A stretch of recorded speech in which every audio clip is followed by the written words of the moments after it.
Again, welcome to my first lecture of our Discord channel. Again, this is our first lecture, so hopefully we will be many more people in the recent future. But anyways, today I will talk about unit circle again and the sine and cosine functions on a unit circle and finding values of sine and cosine based on the special angles. Apart from that, maybe let's see how it goes. We will talk about sine and cosine rule for geometry.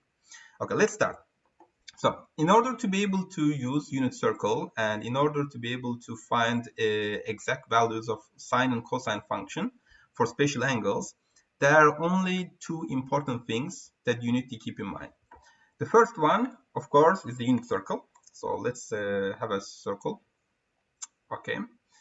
And you need to keep in mind that in a unit circle, well, you draw it on an xy coordinate, of course. So let's have it as well. So let's say this is our x coordinate, and let's say this is our new one, y coordinate. Well, assume that I sketched this perfectly. So let's see. What we do, we usually call the x coordinate as x and the y coordinate as y, but in unit circle we call the x coordinate to be cosine. So I will call this cosine, and I will call the y coordinate, or let's say the vertical line, as the sine.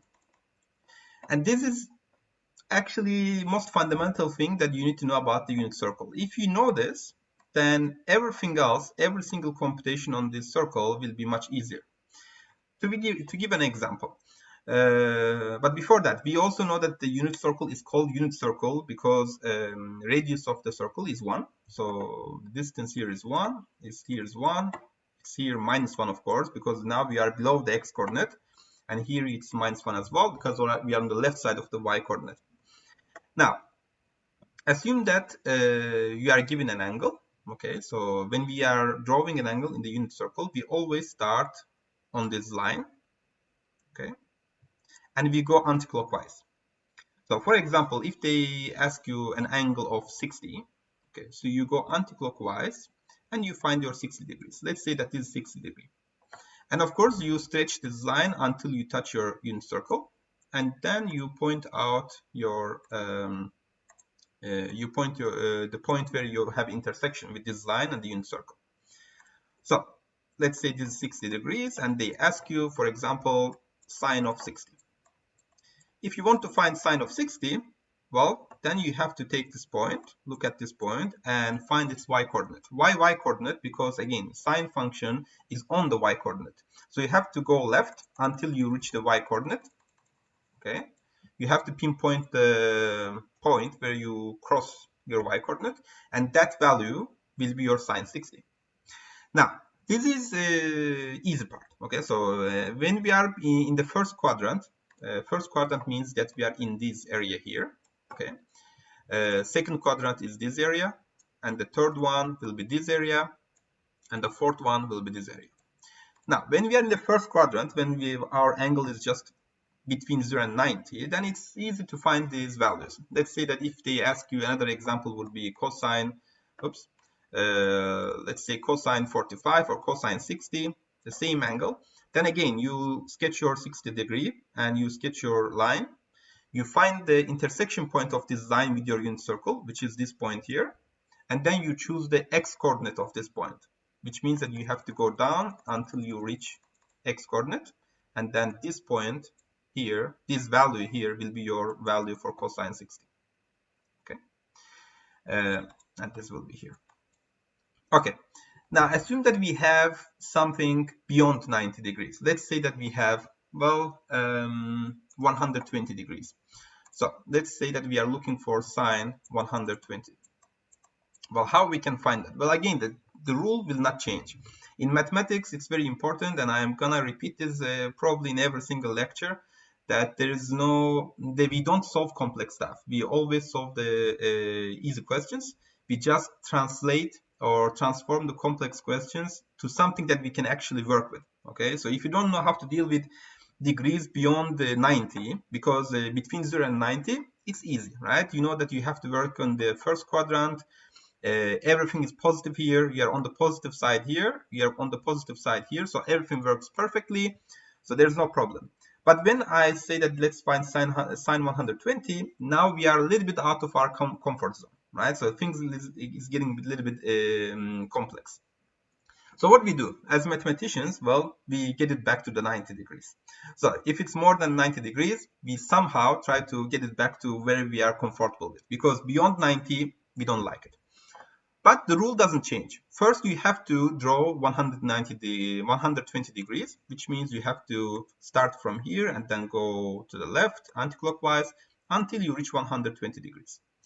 And then, of course, you stretch this line until you cross your unit circle and point this point and find this point. And then again, since you are looking for sine, that means you need to look for your y coordinate.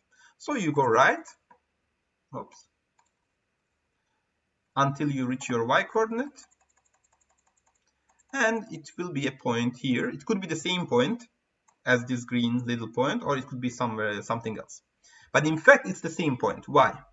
Now, this is the key thing. This is the sneaky thing in the unit circle. So since we have 60 degrees here, right, and since this is 90 degrees, because it's the first quadrant, we have 4 quadrants, and 360 divided by 4 is 90 degrees. What's left here is 30 degrees. Again, since you have 90 degrees here, you have only 30 degrees to go in order to reach your final 120 degrees. Now, if you pay attention, you will see that you have a 30 degrees here and 30 here, and you have same length of these lines. Why same length? Because this is a unit circle, and these are radius, these are radii, and that's why the length will always be 1. So you have a symmetry here. Basically, whatever happens on the right as a image, as a sketch, it happens the same way on the left. It's just translated on the y-axis, which means that this point, although it has a different x coordinate, because this one, let's say, is a, okay, it could be any value, this one will be minus a. Because again, whatever you have on the right side of this picture here, you have on the left side as well. It's just a symmetry based on the y-axis. Okay, that's why the distance does not change in value, okay, but the sign will change. This distance will be equal to the distance on the left, but the value of it, which is a, will not change. It's just the sign. Just the sign will change, obviously. Just that. Okay, so which means that sine 120 has the same y coordinate as sine 160. So if you once you find this point, you have to go right until you reach your y coordinate, and you realize that this point is actually same as sine 160. So what happened now is that we basically took a complex question which is not comfortable with us, for us, 120 degrees, which is beyond 90 degrees, and we pulled it back to the 90 degrees. Okay. Now we are comfortable to deal with this. Maybe you even memorize this spatial angle already. Okay. Let's say something a little bit more different. Let's say that we are going to check cosine of 60. Okay, cosine 60. So how do you find cosine of 60? Obviously, we have to find the angle, which is here, and then we check the y coordinate of this point, right, which is here. So a. A will be your cosine 60, right? Now, let's try to find cosine of, let's see, we have 90, 90, okay, 240. Cosine 240. How you can find it? Again, the rules do not change, even though this is out of our comfort zone because 240 is beyond 90. The rule will not change. Rules never change. Even if you have very complex simplification or whatever, or just a very, very complex quadratic equation, quadratic formula will not change, right? So the rule itself, the law itself will not change just because we have a difficult question. The same way, we just apply what we have done so far. So let me just delete these little parts here. So I am going to go anti-clockwise 240 degrees, and let's see what happens. So I start here, I go until, well, this is 180, and this will be until I reach 60 more degrees here, right? This will be 240 degrees, because half a circle is 180, plus 60 will be 240. Okay, this is the point we are looking for. Again, we don't like this point, because it's on the third quadrant, it's somewhere that beyond our comfort zone, so we have to somehow pull it back. Okay, so how we can pull this point back? Well, let me delete these few things here. So since this is 60 degrees, okay, we know that if we have a symmetry now on the x-axis, so if we make a symmetrical line, oops, okay, with a 60 degrees here, we will realize that this picture here is exactly what you have here. It's just upside down. So it's symmetrical based on the x-coordinate, which means that your cosine value will be same here as well. So this is the first point. So let me denote them. This is your point A, this is your point B, and both of them has the same x-coordinate, which is minus A. Which means now you have made your question slightly easier. Instead of looking for cosine 240, now we are looking for this angle here. Okay, because this angle intersects at this point after you draw the line, and this point has the same x-coordinate as 240 degrees, right? So what's this angle here? Well, the original angle was 240. I deducted 260s, which means I deducted 120 degrees. Then I am left with cosine 120, right? Now, again, how I can, this is still out of my comfort zone, how I can reach the value that I'm looking for. I know that these two things will be equal, so it's sufficient to solve this one. How I can pull it back to the something less than 90 degrees, because that's my comfort zone, right? That's where I can solve things. That's where I want to solve things as a mathematician. Well, we can do a little trick. Since we know that this point here is minus A, right? And since we know that if we take a symmetry based on the y-axis, okay, if we take a symmetry of this picture here on the right-hand side, then the x-coordinate of this translated point will be the same value but plus sign. Okay, so which means I'm going to take the symmetry again. So these, so I will delete this first of all. So I'm going to make a symmetrical picture of this triangle on the right hand side. So let's do that. I'm going to draw a line, right? And these two angles should be equal to each other because I am trying to achieve the symmetry. So they have to be equal to each other. And now I know that this point here, okay, and this point here are just the symmetry of each other based on the y coordinate. Okay, what are we gonna do? Well, there are a few things. Okay, first of all, how do we find these angles? Well, since this is 60, this has to be 30 because overall this has to be 90 degrees. This is 30 degrees, then this has to be 30 degrees, so this means this is 60 degrees.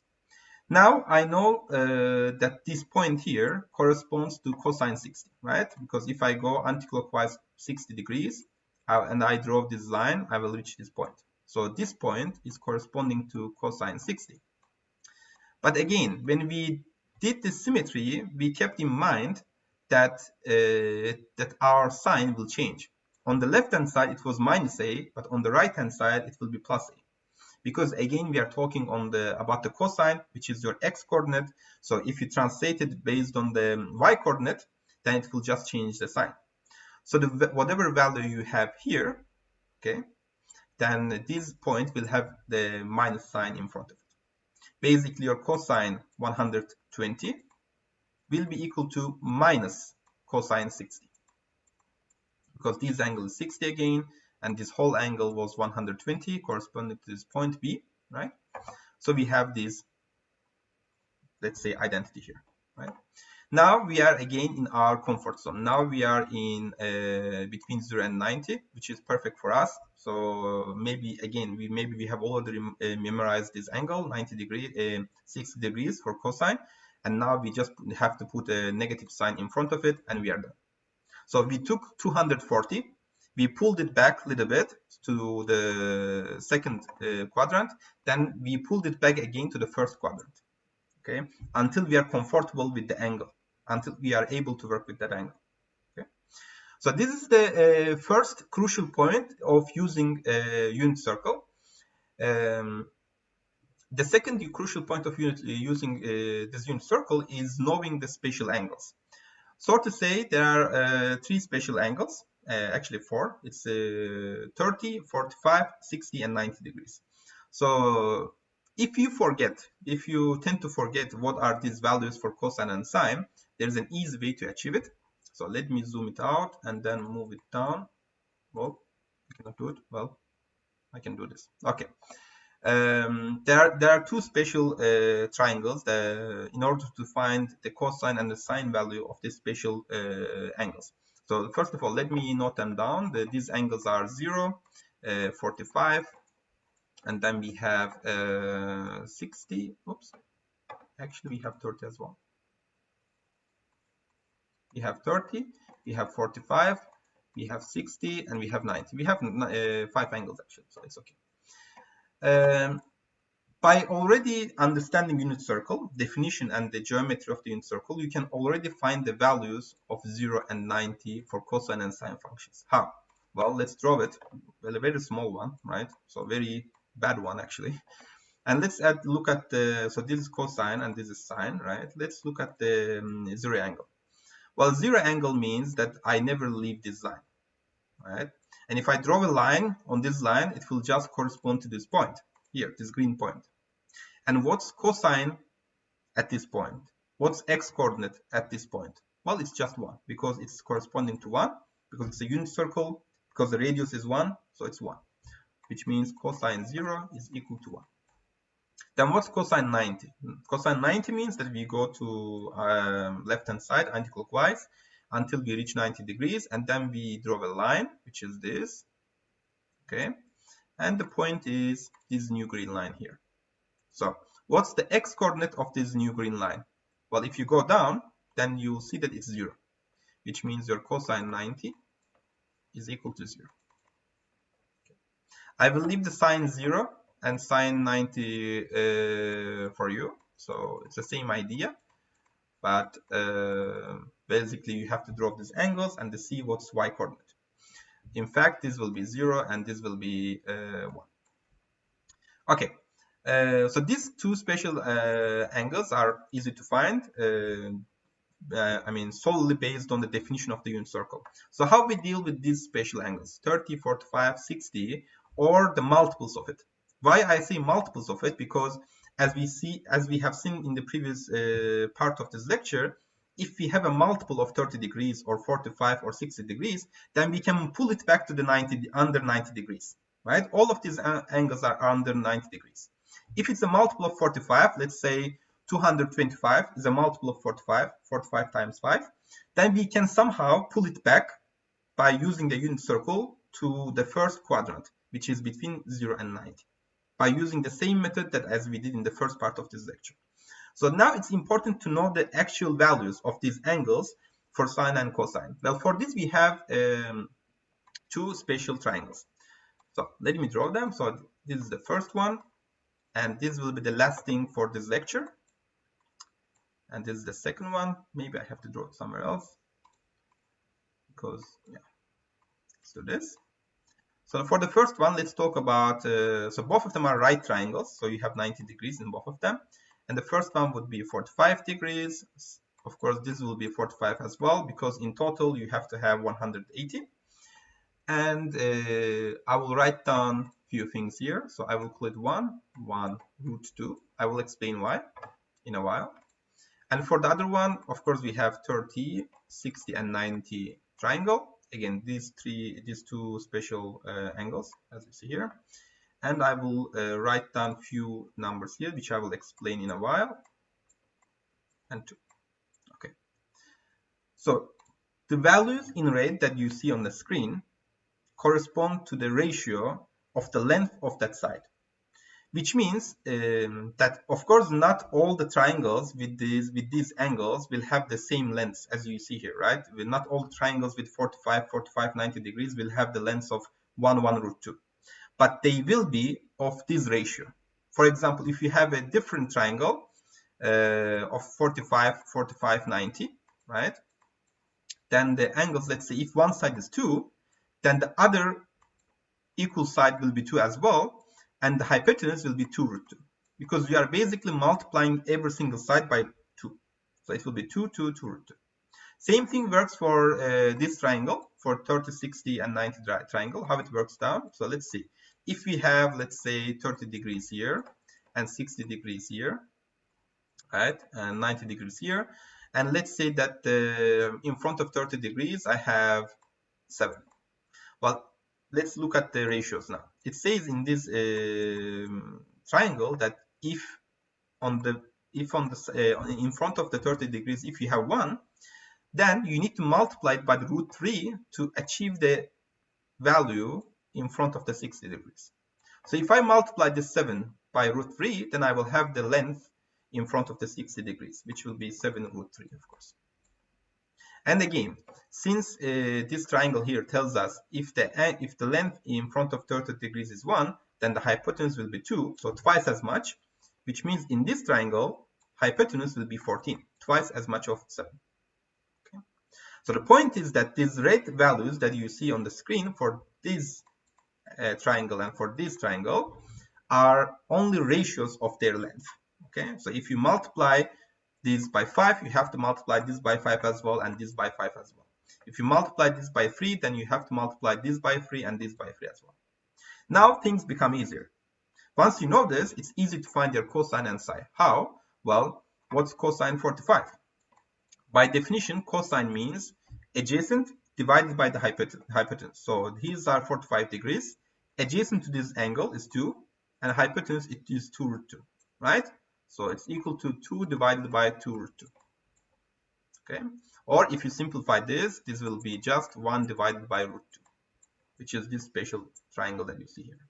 If I ask, for example, sine 30, okay, sine function means, by definition, the opposite side divided by the hypotenuse, right? So I have to look at this special triangle.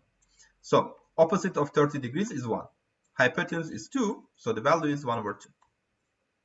Easy as this. By using the definitions of the sine and cosine, so adjacent divided by hypotenuse, opposite divided by adjacent, opposite divided by the hypotenuse, I can use these special triangles here by remembering also the ratios of the length. Okay. Once you know this, then you are able to find all the values for the angles of 0, 30, 45, 60, 90, and their multiples. So you can easily find cosine, let's say 5 times 30, 150. You can find sine of 150. You can find, for example, 6 times 45, which is 270. You can find the cosine of 270. You can find the sine of 270. And this works for every single angle that you see here. These angles and the multiples of them. By using this fact, so basically first, these two special triangles, 1, 1, root 2, right? These ratios, 45, 45, 90 degrees, and 1, 2, root 3, 30, 60, 90 degrees. That's the first thing. And using the previous information, the first part of this lecture, where we had to pull back all of the angles which are more than 90 degrees to the first quadrant, by using that information, you are able to find all of the values for sine and cosine for the angles of 0, 30, 45, 60, 90, and their multiples. And that will be all that you have to really know about unit circle. There's nothing much that you need to, nothing at all that you need to know about unit circle. At least in IB, IGCSE, in A-level or AP, I mean, in all of them, this is as far as they go. There could be a little bit more detail, but I don't think so. That I haven't seen any questions more difficult than what I have explained in this lecture in these exams. In none of them I haven't seen anything more complicated. Basically also because these programs, these international programs, all of them are aiming for the fundamental knowledge.